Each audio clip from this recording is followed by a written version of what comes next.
L'impureté est l'état de souillure dans un certain sens. Le mot impureté peut également désigner le contaminant lui-même, une substance indésirable, qui rend quelque chose impur. Les concepts de pureté et d'impureté sont importants dans la présentation de la sainteté dans la Bible.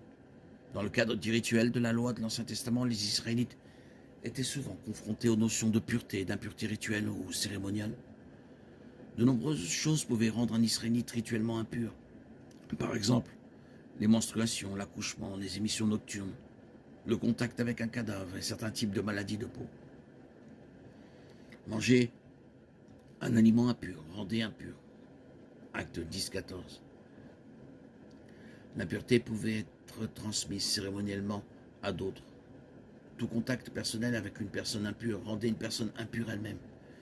Il y avait tellement de façons de devenir impur que chaque Israélite, homme ou femme, était sûr de passer au moins un certain temps dans un état d'impureté cérémonielle. Quand quelqu'un avait une impureté rituelle et était déclaré impur, il était séparé de la communauté et n'était pas autorisé à adorer au temple pendant la période d'impureté ou d'impureté. Nombre 5, 1, 4. Cependant, la loi de Dieu fournissait un moyen de restaurer la pureté. Le processus de purification dépendait du degré d'impureté et allait du lavage physique à l'offrande d'un animal en sacrifice pour expier l'impureté.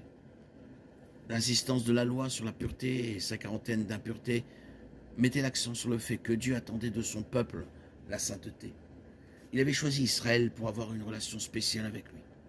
Dieu est saint et il exige la sainteté du peuple qui le suit. Un peu de levain fait lever toute la pâte, Galates 5.9. Un peu d'impureté annule l'intégrité. Un peu de péché détruit la sainteté.